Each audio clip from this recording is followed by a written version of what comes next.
And a lot of people don't understand that. Like they just think, hey, if I sit back, good things going to happen to me. That's not how the world works. That's not how people are going to make more money or grow their income. Welcome to the Spinoso Podcast. I'm your host, Dr. Alex Spinoso. My experience is in scaling all types of medical businesses, and I'm sharing my journey to having multiple 8-figure businesses and hopefully someday have a 9-figure exit.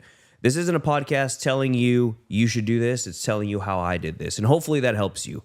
I want to help you build your business, take ownership of your life, and become a better leader at home and at work. So if you want to send in questions, it's questions at Dr. Alex Spinoso, a website, dralexspinoso.com, Instagram, LinkedIn, everything, Dr. Alex Spinoso. And we always have, as always, the wonderful Miss Amanda May. Those earrings are incredible, by the way. I just saw them. What are those? Are those like ancient Roman coins that you turned into earrings? What are those? They're Versace. Oh,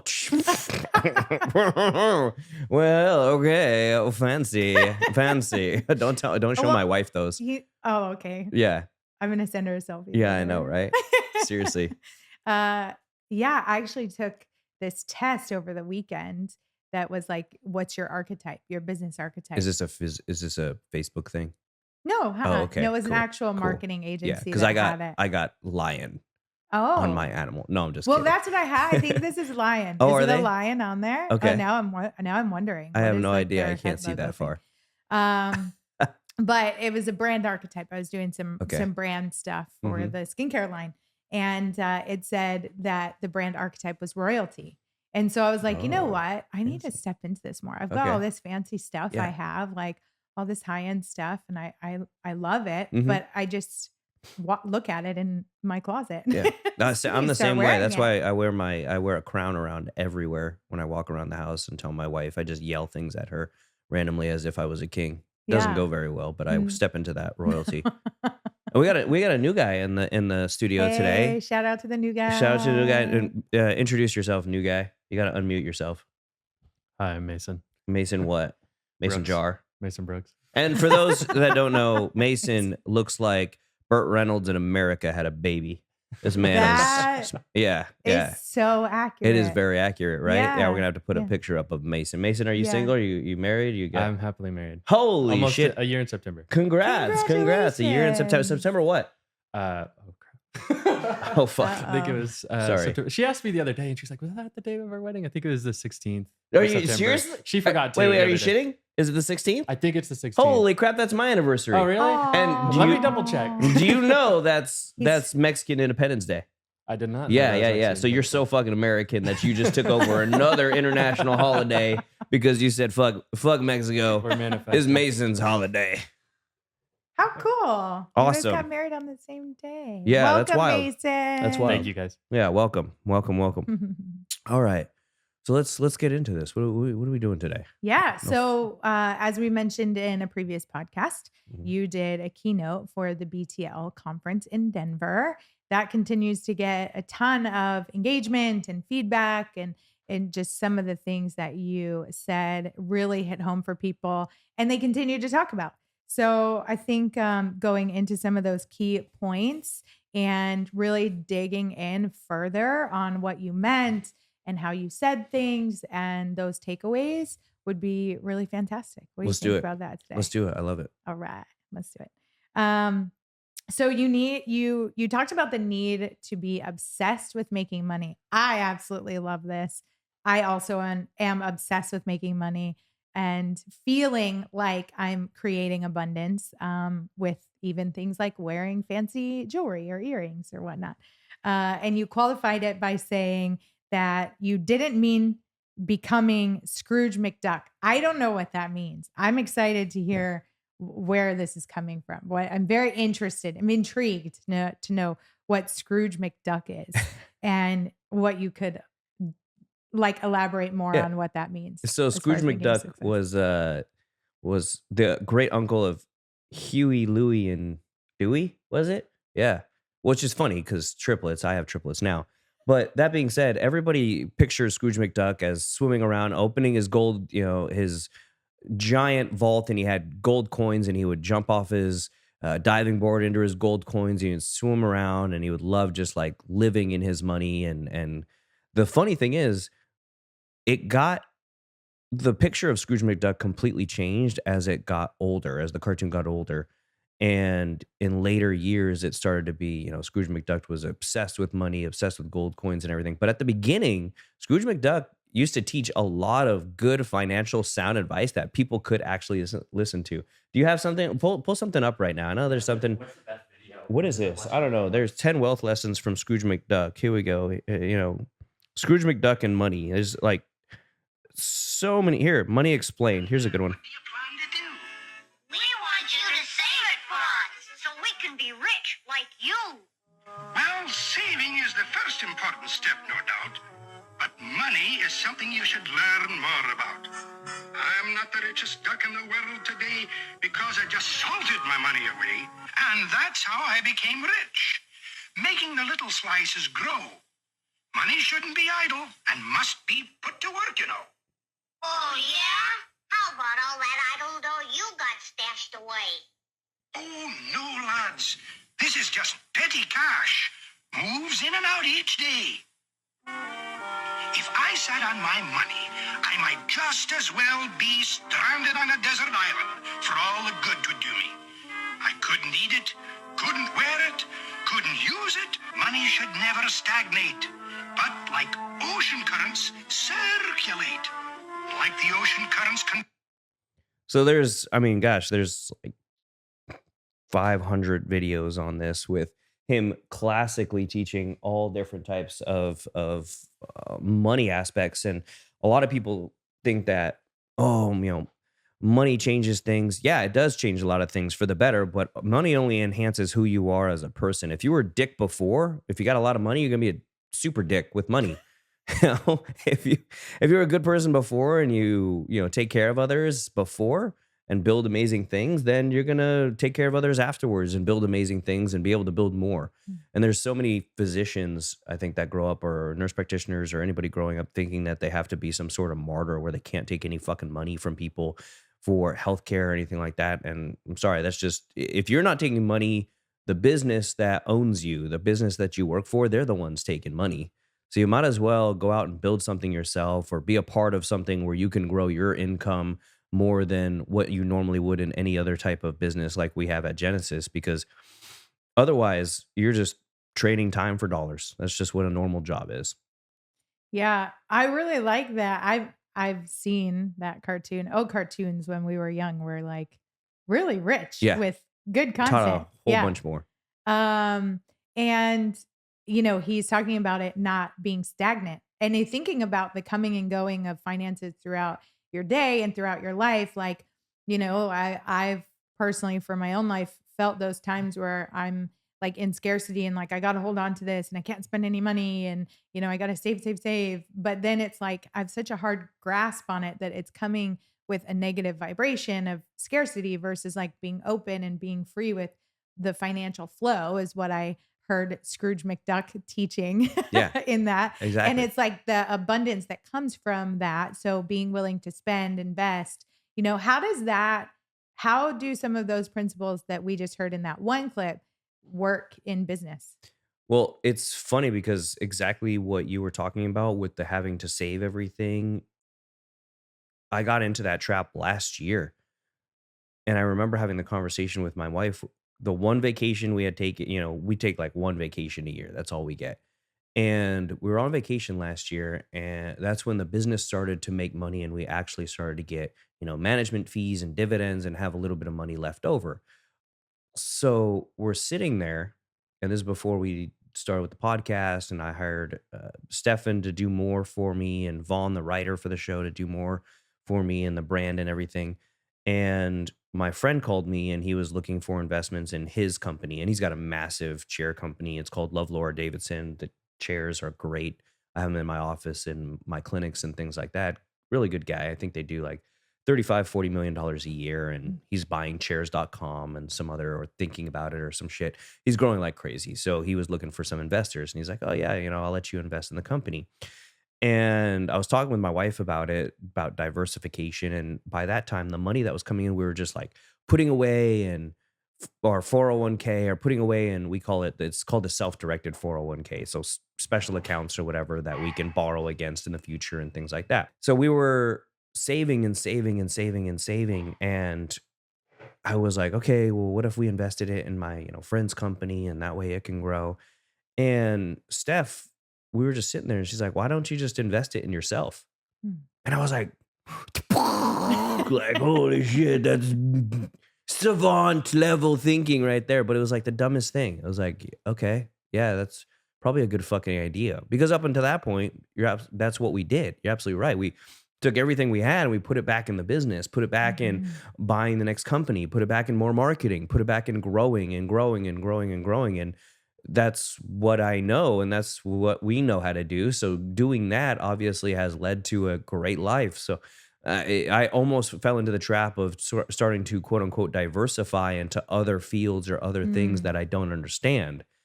But that really woke me up and was like, okay, yeah, now I'll be able, why don't I hire Vaughn more of a full-time role or an increased role? And Vaughn works for many people. He has his own business, but I can hire him for more and do more things. And I can hire Stefan for more and to do more content and just build the personal brand more, because I've already built a business. The personal brand will now help with that and help grow. And that has helped to bring other partners to us, other people to us, keynote talks for me and opportunities for that. And I think that's what a lot of business owners will keep them poor. They either take all the profits for themselves and never reinvest it, or they just just get complacent with where they are. And if you're not growing, you're dying. So consistently reinvesting, like you said, making that money flow. And the other thing that I do that I've talked about in another couple podcasts has been operating in crisis mode. So whenever money hits my bank account, I'm immediately pushing it back out immediately. So it's going towards some sort of asset, some sort of business expense, something that will help it grow and help my income grow. Because just like Scrooge McDuck said in that video, you can sit on your money all you want. You can put it in a bank account and just sit on it all you want, but it's going to lose its value over time just because of simple inflation. That money is not gaining any type of interest. Even the highest interest rate at 5% is not going to outpace inflation every single year. So you have to put it into assets. You have to put it to work. You have to put it in stocks or whatever you need to in order to have it grow. And so it's not just sitting in a bank account. The more it flows, the more it grows, and the more money you'll be able to have. One of the key takeaways that I am gathering from our conversations and time together is you investing in yourself. And though that flow of finances, the importance of you investing in yourself throughout your career and how much that has impacted where you are today. Like when you invested in the mastermind, and took half of the money you had saved to invest in that. And your wife's such an incredible support. And then also investing now in yourself and in your podcast and your own personal brand. And it's like that flow of money doesn't necessarily mean it always has to go somewhere else, like into a different business, what you're saying. But sometimes that flow of money is just to help build up your own database, your own knowledge, your own team. And I think that's a really important part, because I don't know. My assumption is people undervalue how much investing in yourself actually makes a difference. Right. No, That's my guess. We'll buy iPhones and we'll buy cool shit to impress others, but we won't actually, nobody will spend money, and very few people will spend money on themselves to increase their learning, which will help them increase their income to buy more money. Brent and I spend a significant amount of money on whether that's groups, masterminds or learning or classes or things like that for us to consistently get better as leaders, as salesmen, as businessmen in general. And a lot of times we tell our staff to do the same. And then sometimes they don't understand, like, why am I not getting a raise or why am I not growing in the company? It's like, well, if you invested in yourself and you grew your ability to sell more, guess what? You'd sell more, you get more commissions. Our commissions are uncapped in our company. What if I wanted to do this class or that class? Okay, pay for it. Go and do it. And people just think that, well, if I just sit here long enough, things will come to me. That's not That's not how it works. You have to push, you have to grow, you have to be willing to sacrifice and put more money into yourself in order to grow. And a lot of people don't understand that. It's like they just think, hey, if I sit back, good things going to happen to me. That's not how the world works. That's not how people are going to make more money or grow their income. It's like actively investing in yourself. We spend hundreds of thousands of dollars a year just on improvement, self-improvement, work and stuff. And before that, I couldn't spend that. So it's like a few $100s a month that you could spend, or it's free when you go on fucking YouTube and watch videos on how to sell better, or how to improve this part of your life, or how to get organized, or you buy an $8 book from Amazon to learn, just different things you want to learn to improve upon in your life. It's not that expensive. You don't have to spend hundreds of thousands of dollars on a professional coach. Read a book and do what the book says, or watch YouTube videos and do what people say in YouTube videos. Well, that was one of the things that you talked about, which was the importance of sacrifice to getting to success, which we touched on a little bit. But you said two specific things. And the first one was that you have to tie your work to a dream. And so it's more than just making money, which we've talked about the money side now. So let's talk about the other side. There's sacrifice to success, but then also tying the work to a dream. And so can you, like, something bigger than just making money? Yeah. Can you elaborate on what you meant by that? Well, I want Genesis, when Brent and I first got together, my vision for Genesis, or my medical company in general, was to have 100 locations across 50 states, or as many states as we possibly could, and have it be like a household name, as well as be the best place to work in the medical field. Both things that are achievable, but they are going to take a while, no matter what. And so we're already headed towards that. And so that's always been a dream. That dream forces me to level up my thinking. It forces me to learn the next level. I've never built a clinic at all at the beginning of this. Then I had never built 10 clinics. Then we had never made, 10 million. Then we had never made 20, 30 million. Now we've got 23 and about to have 30 plus clinics. We've never had that many clinics. We've never been in that many states. So it's just consistently doing things that we've never had and learning how to do those things. And in our field, in any field, I think it's difficult because the other businesses that are that big or have done it, I mean, those people aren't just fucking sitting around waiting to come help you run your business or teach you how to run your business. You're just figuring it the fuck out and being like, hey, what are they doing over there? Let's do some of that and see if that helps us grow. And you're literally innovating as you grow bigger and bigger, because again, there's very few companies our size at this point. So you're consistently having to innovate. And I think when it came to having my dream be that big, it had to be that big to make sure that the hundreds of employees we have right now, and hopefully in the future will be thousands of employees, can achieve all their dreams inside that. So right now it's really big. Right now it's 100 clinics in almost every state, and trying to grow to be, the biggest weight loss hormone therapy group in the United States. And once we achieve that, then it'll be something different. Then it'll be something bigger. One of the biggest healthcare companies in the country. And when you think about that, one of the biggest healthcare companies in the country will inevitably be one of the biggest healthcare companies in the world, because it's just the United States has very large healthcare companies. So as a result of that dream is always getting bigger and bigger and bigger. And it's not just for vanity, although it's great to say, yeah, I have a really big business. I mean, it's kind of cool to be able to say that, and kind of cool to be able to build that. There's an ego part to that, and you have to have an ego to grow a business. I think a huge business if you want to. But at the same time, you have to have that thought that there's always something new. There's always something next, because there's always more people you can help. People like Mother Teresa or anybody like that. I mean, my colleagues, they love to go to foreign countries and do what is it called, like Doctors Without Borders work, where they go and work for free. And that's great. It's nothing knocking them. It's nothing knocking like Mother Teresa and visiting people and things like that. But, Mother Teresa, in order to build everything that she did, had a whole bunch of donations from everybody around the world. So essentially her business was her, and people would donate to her business, essentially, which she would use, for charity. And I tell doctors the same. Okay, cool. You can go and save some lives for a week, maybe 100 people, 150 people. But what if you go down there and build a hospital and then just leave? Like, then you could save 100 lives a week, every week for an entire year, over and over and over and over. I mean, you're impacting so many more people's lives, and you got to do that with money. Sorry, shit doesn't build itself for free.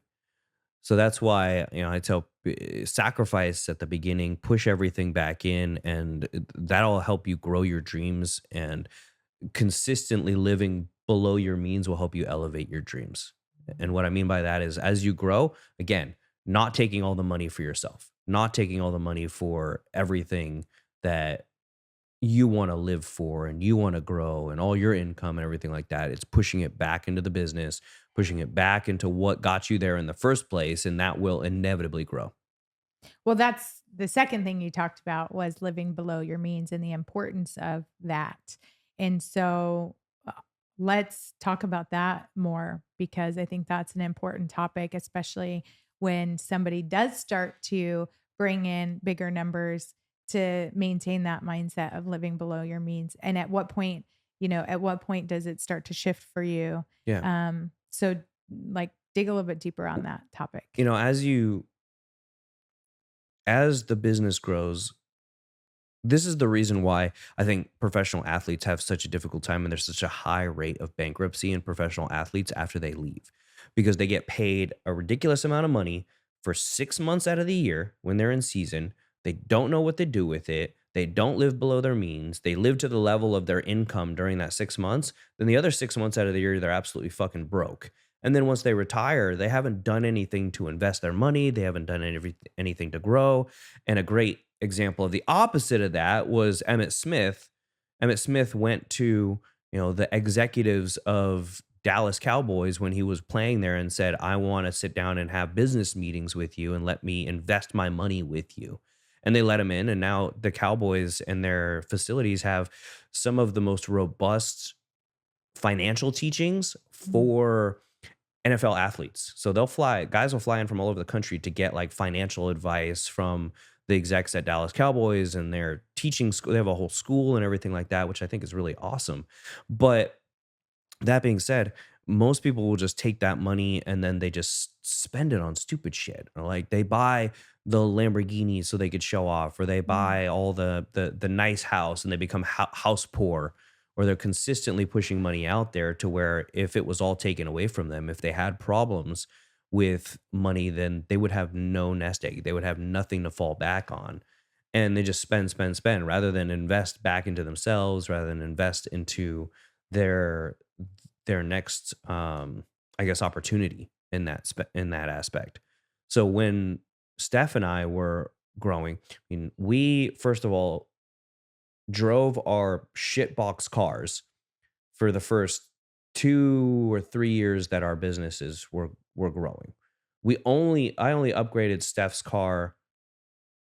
I think I upgraded Steph's car before we had kids, but it was like 2 or 3 years into business before I upgraded Steph's car from the Ford Fiesta to the Cadillac Escalade. And God, that thing had like 80, 100,000 miles on it by the time. And my Scion had like 100,000 miles on it before I upgraded to the McLaren. But anything that we've bought, it's kind of been bought by, we had to at that time. For example, the house that we're sitting in right now, we didn't buy that until we actually had to move out of our condo, or out of it was actually a rented apartment. We didn't get this place until we had to move out because we had the triplets. We didn't have enough bedrooms, and it was like a 2-bedroom house, a 2-bedroom condo. We had one room, and the triplets had the other room, and we were putting them in like the closet and the bathtub so they wouldn't hear each other, while they were sleeping. So we were forced, but we were saving until that time was actually forced. And even before then, when we were growing up, and you guys can go back and listen to the other episodes, when we were just starting the business, we focused on living in a rented bedroom. We rented out our house and saved that money to go towards the business. And we continued to do that throughout the rest of the time there. So You explained that you were successful in a number of ways, but there were two that stuck out specifically to me that would be good to actually touch on. And the first is trusting the people that had done what you wanted to do before you and doing what they said to the letter. And understanding why that's important and why people just can't follow their own path if they want to reach success. Look, people can't follow their own path because if they had followed their own path before, they'd be fucking successful. It's as simple as that. And people don't get that. That's an ego thing. When specifically I talk about this is because when I got into the Arate Syndicate, which was ran by Ed and Andy, Andy Frisella and Ed Milet, both people who make multiple 8 figures, if not 9 figures a year, and have multiple 8-figure and 9-figure companies. I didn't go in there and say, well, I probably know better than these guys and this, or, you know, their advice doesn't work in my business, which a lot of people say, like, well, this isn't going to work in my business or with my clients or with my patients. Bullshit. Business is business. You know, the base side of business, whether it's the core values of integrity or doing the right thing or customer service or accountability, all of those are just baseline. That's how you build a business 101. And that could be pushed across any type of business. So when I took their advice, when I took their lessons, I would then turn around and make sure that I was doing exactly what they told me to do. Now, it was adapted a little bit for our business or our clients or our follow-ups with our patients. But that being said, we kept on top of it the entire time. Like, we just did what he said one by one and executed it. And I essentially wrote a Bible, if you will, of every speech that we had, every guest speaker, every Q&A. I had it all written down in a PDF. We would just take ideas one by one that they told us to do and implement them one by one, see what worked, see what didn't work, you know, improve upon them, et cetera, and just consistently do that over and over and over. So that's really what I'm talking about when it says, like, we executed it to the letter. We literally followed what they told us to do. We operated it as if they were operating or telling us exactly what to do, because we did. That's literally what we did. And most people don't understand that. Like, if somebody's telling you to do something and they've done way better than you in business, they have a great history of success. They don't have a ton of failures, or they're just like coaching nowadays from their bankrupt grandmother's apartment complex.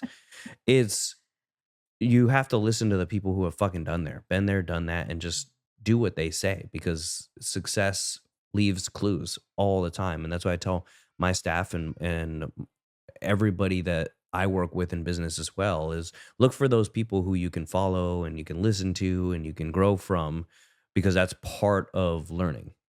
Well, and then you find your own things out along the way. It's like Absolutely. You implement something that you were taught, and then it's like you can collect your own data around it. So even if it was a different business, there's still going to be lessons that you learn that will then help you the next time you implement something else.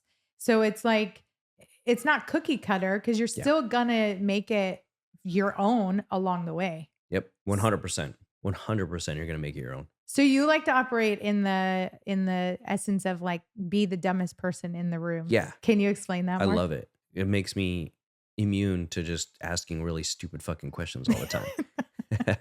No, there's the old cliche saying is like, we have 2 ears and 1 mouth, and that's so you can listen twice as much as you speak. And there's a lot of truth to that, where when I first got into that mastermind, Arate, and I walked into the room, I had the most degrees out of anybody. So on paper, I was the quote unquote smartest guy in the room because I had the most degrees, but I made the least amount of money out of everyone, the least amount of money, year after year net income.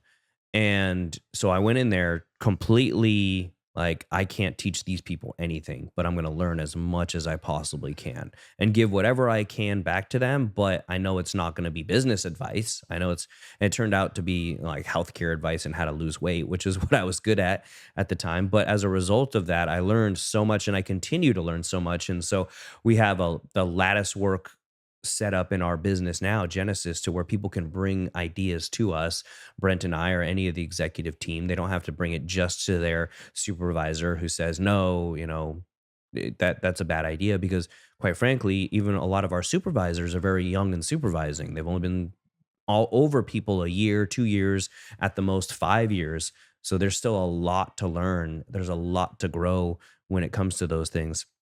So being the dumbest person in the room means exactly that. You can learn from essentially anyone, even if it's learning what not to do. Be the dumbest person in the room and get into rooms where people are consistently smarter than you. People are consistently teaching you what to do at the next level, and you're consistently learning and open to learning as well. So we have lots of feedback that we allow from our staff and things like that. And that doesn't guarantee everything is going to be implemented that they bring to us, because a lot of the times it might be an idea we tried in the past and they weren't there for, or something that just doesn't work in our business model or doesn't fit what our core values are, or specifically what our treatment pillars are. So it doesn't mean that they're all going to say, they're all going to get a yes. Most of them get no's, but every once in a while you'll find one or two good ideas that are like, okay, yeah, we can make this work somehow, or this was already something we were working on. Let's make you the champion of that, and then we'll move forward. Yeah, it reminds me of a business coach I had. I often talk about her. Her name's Denise. She's fantastic. She's one of my very first business coaches. She told me, if you don't have anything of value to say, don't say anything at all. So this was early on in my career, and I had just started networking, and I was in Vegas. So I was doing these high-end networking events where you'd have like, the GM of certain hotels like on property with you. And so really cool people that you get to connect with. And I remember that. And I think it goes back to like a biblical principle too. Like, if what you say doesn't add value to the listener, don't say it. And that actually taught me to slow down and just really take things in. And then it's like, I don't even have to have a comment unless there's something valuable to add to the conversation. But it forced me, I guess, or taught me how to just take in the brilliance that's around me. Yeah. Because there's a lot, and people love to talk about the things that they do. So you can get a lot from it. That's a good way to build rapport as well. Nobody likes to talk about anything more than themselves. Everybody loves to talk about themselves. That's an interview technique. When you're interviewing, try and ask as much as you can of the interviewer, because they're going to love you, because they get to talk about themselves and their business and things like that all the time. It's a very good interview technique. It's a good conversation technique.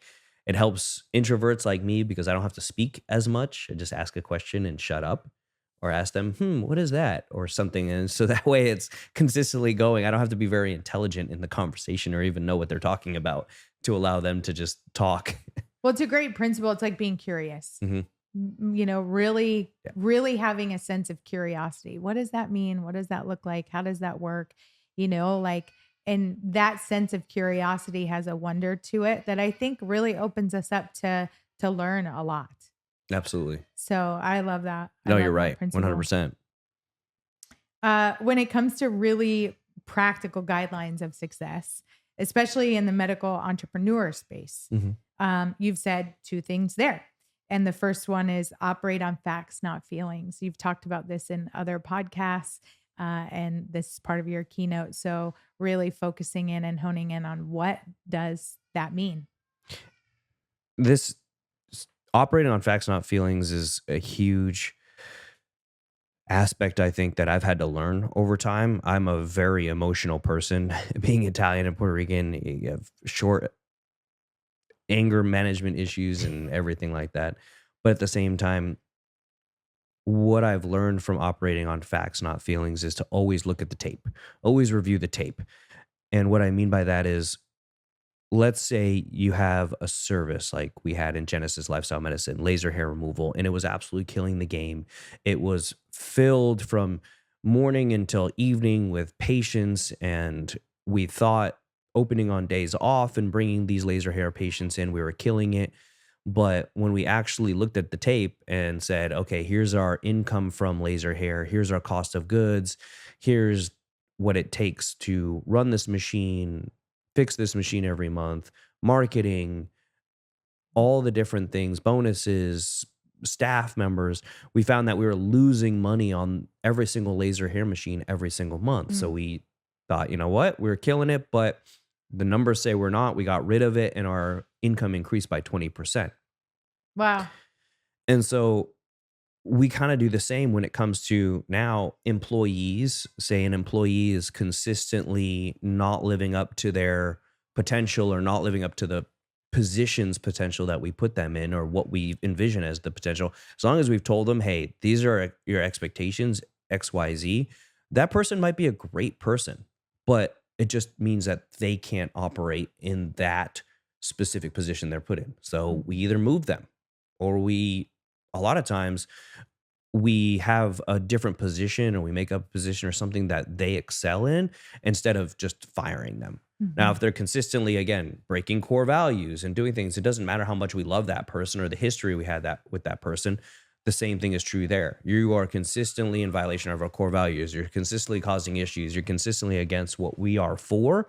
And therefore, we have to operate on facts. And the facts are that you've done this, this, and this, and you can no longer work for us. So that's what I mean by operating off facts, not feelings, where business is emotional. You're going to have the highs and the lows every single week, sometimes every single day. But at the same time, if you're consistently looking at the facts, then it's easier to make decisions because it's, well, this and this happened. This is what the facts are and the outcomes were based off that. Either I have to make this decision or that decision. It's very simple at that point where if you have staff issues, hey, if I don't eliminate this person or this person, the rest of the staff's going to have issues, or the income is not going to be as good as it is and I have to cut people. And so that's when it comes to that. When it comes to the business side of things, if this, I don't know, one procedure is making me a ton of money and I may not like it as much as another procedure that I really love, but it's making me $0 or I'm losing money, this is a business.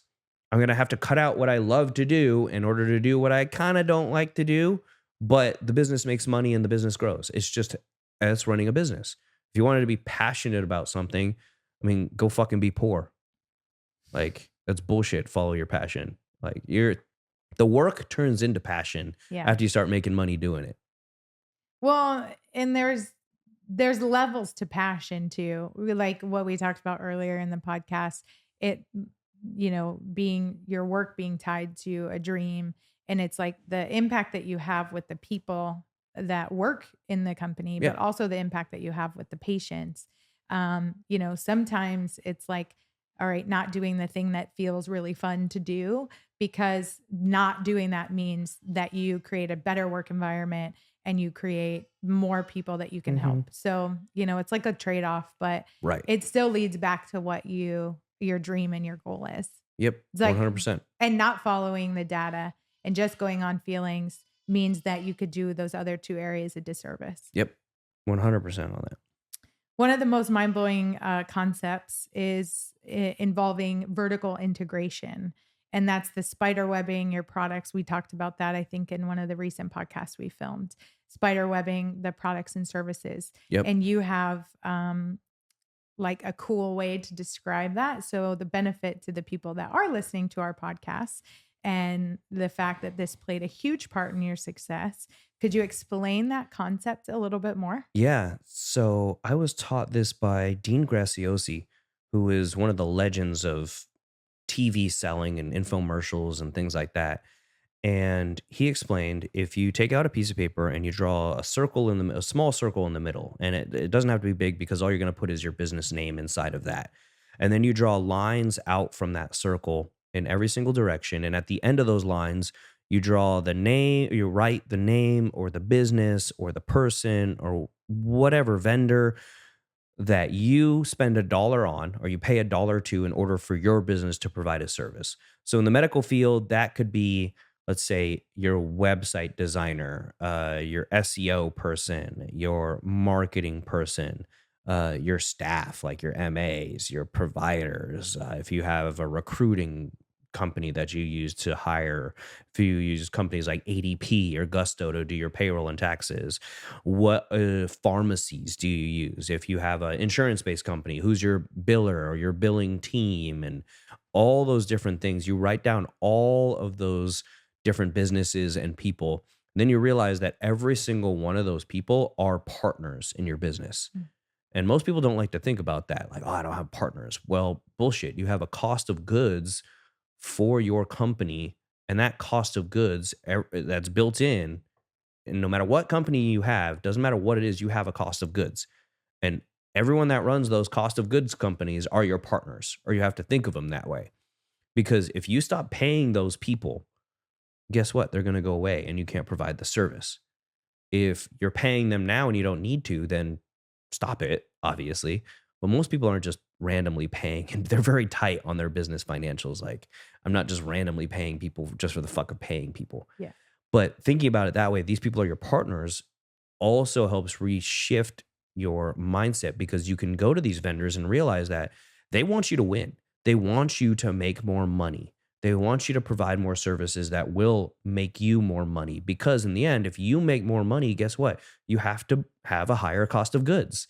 Cost of goods does not go away as you increase in size of business. It might lower because all of a sudden, instead of you using this company, you can use this company, which is cheaper, or you've gotten to the volume size where you can go and negotiate a cheaper price on cost of goods, which again is part of scaling and part of that vertical integration.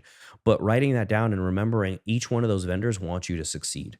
Because the more you succeed, whether it's your staff or you're a website guy or SEO or marketing or your pharmacy that you're using for your compounded medications, they want you to win, because you'll have to spend more money with them inevitably with growth. And so that's a great thought of not only writing that down and realizing that all those vendors are your partners, but at the same time, starting to look and say, okay, where am I spending the most amount of money in my cost of goods? And so that's what we got to with Genesis and some of my other companies, where we got to the size where we realized, hey, if we were to, instead of use this pharmacy, use this pharmacy, or instead of use this third party for vendor for this, we started our own marketing company. Instead of paying management fees, instead of paying somebody else for those services, we were paying ourselves or our own business. Then we have so much volume that we can float that business. The business would still make money, and we could lower our cost of goods significantly. And that's all from drawing on that spider web and attacking the highest cost of goods with the easiest systems to put in. Sometimes there's something where they need some special metal that is manufactured for, I don't know, your garage door or something. It's like, I can't really source that metal to make the garage doors, but maybe I could source the wheels that the garage door is on, or the tracks or something like that from a different place to lower my cost of goods, or produce that or import them. So looking at that from a vertical standpoint in your business is always really important, and realizing those vendors are your partners. I think we might talk about this in another one, but we're on it and I feel like asking, so I'm going to. What are some of the vertical integrations that you've made so far in Genesis, and where do you see maybe some other ones?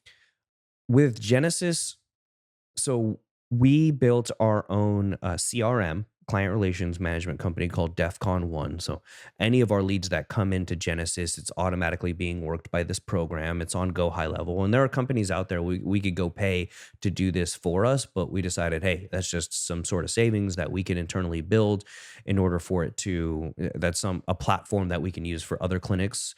We lowered our cost that way. Another one was we've been partnering with pharmacies in order to lower our cost of goods, and got to the point where we can build, we've built and now own our own pharmacy that we're building out to help produce the drugs and lower our cost of goods that way. When it comes to our marketing, we've strategically partnered with our marketer to help lower our cost of his management fees and everything by doing some sort of equity trade on that and some profit sharing. So every kind of step of the way, we've kind of looked at where we can go far together, where people have a little piece and they're involved in it and they want to grow with the business. They want to improve with the business. And I did see I think it was a YouTube video the other day where this company was acquired by a larger private equity company, and they decided when they acquired them to give everybody in the company stock, because or traditionally there was only the first 15% of people that had stock in this company.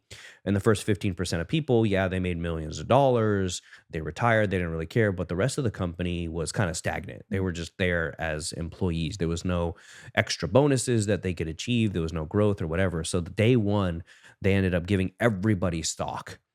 And as the company grew, everybody's stock rose and rose and rose. And that's a prime example of that is NVIDIA.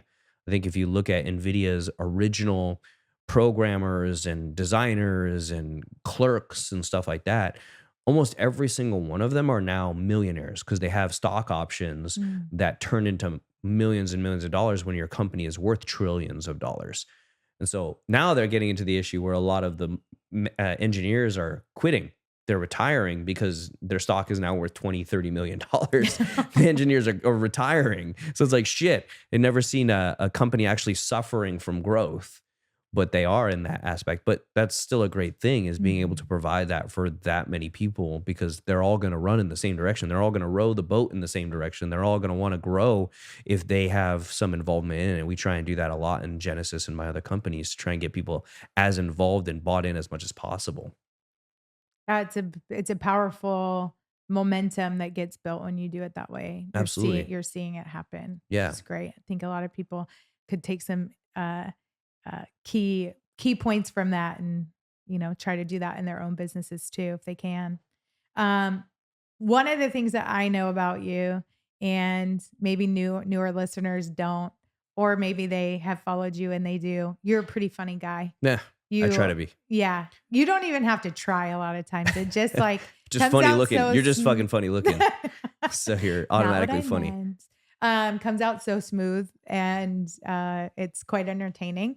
And so you had everyone laughing during your keynote talk, and you had a Scottish accent, right? The Scottish, and you were saying unite the clans. So what does that mean? And all joking aside, how would somebody actually take that and use that to create more success in their business? It's from Braveheart. So it's when William Wallace goes to Robert the Bruce, the would-be king of Scotland, and he convinces him to unite the clans. And he said, unite them, unite the clans.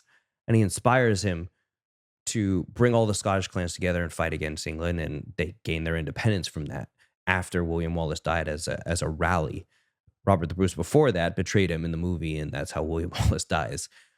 But that being said, it's always been an aspect of business, and how I look at things is that I don't own a majority share of any of my businesses. Solo, me. My business partner and I own a majority share of all of our businesses, but I've always had a business partner in essentially any business that I've run. And my mindset on that really changed when a lot of people were like, well, business partners are terrible. The only ship that doesn't sail is a partnership, etc.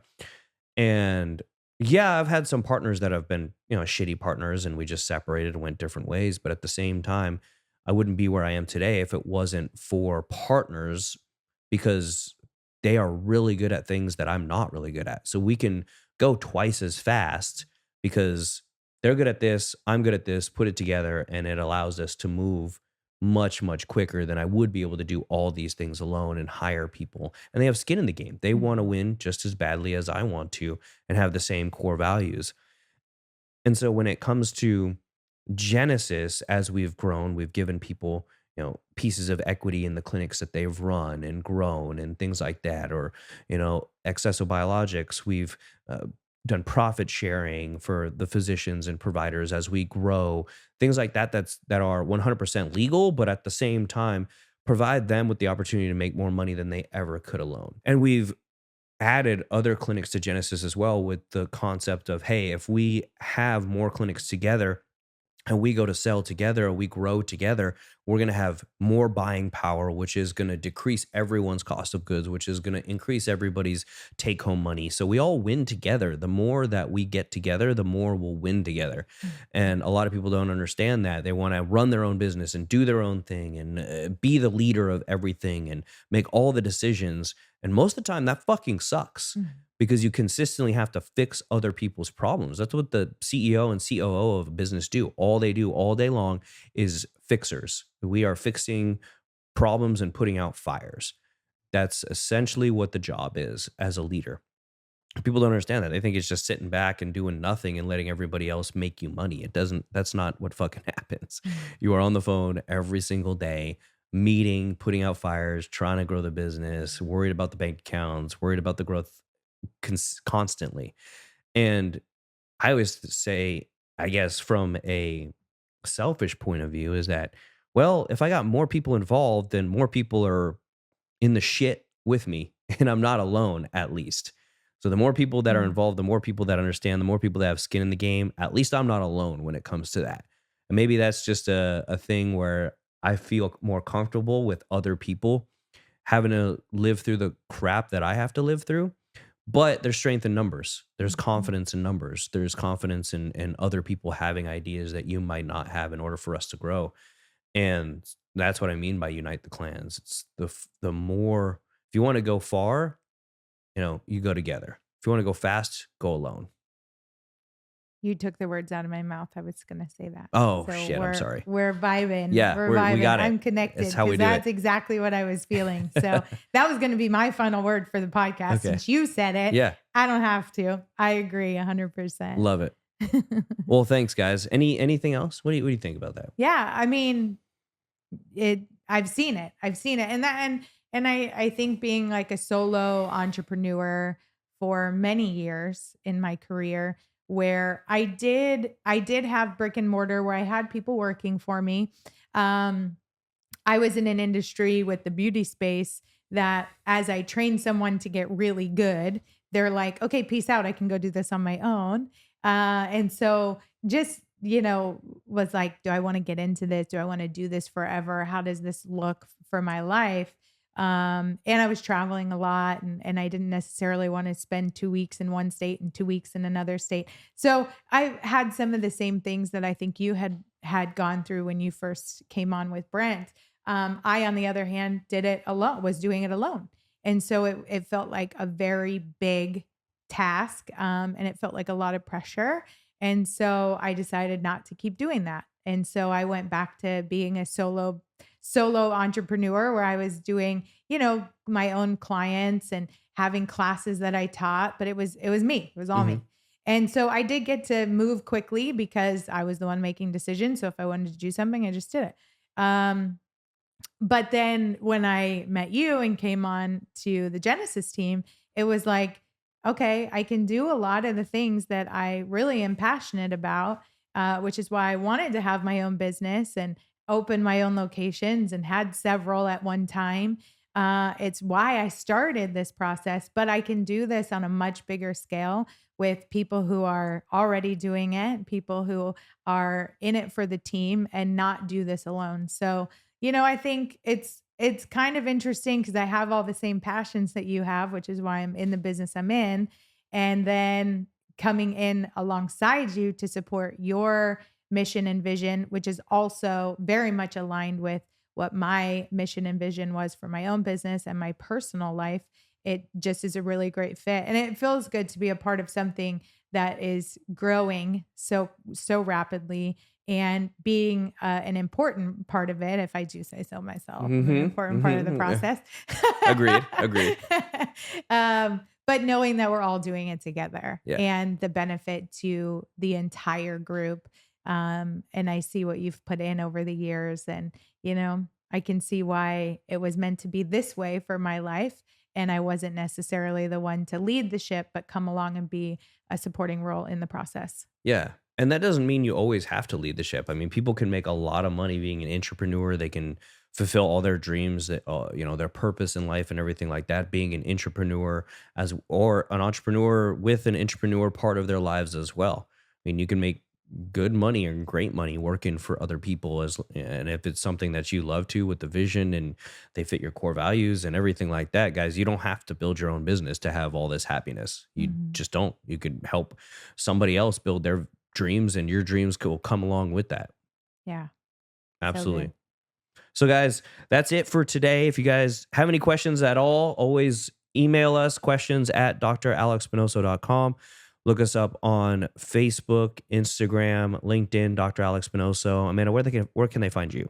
On Instagram, Amanda May Beauty Boss, or you can check out my website, amandamaybeauty.com, if you want to connect with me more. But I think one of the things I definitely want to plug here is your courses, because you're adding all these courses to the website. They're free, right? Yeah, they're 100% free, guys. I put all types of business courses on there. I run medical businesses, so there's a lot of medical business course language in there. But essentially, I took what I learned from Arte, I've taken what I've learned from Apex, what I've learned from books, and put it all into free business courses online. They're take what you want. I'm not going to sell you shit or anything like that. You might get an email update on the podcast, and that's about fucking it. I'm not going to sell the list to anybody or anything, and just want you guys to be a part of my world. So appreciate you guys listening. Yeah. So download the podcast and share it with a friend if you got some value out of it, or you know somebody that would get value out of it. Pass it along. Yeah. Tag us. Love you guys. Have a good one.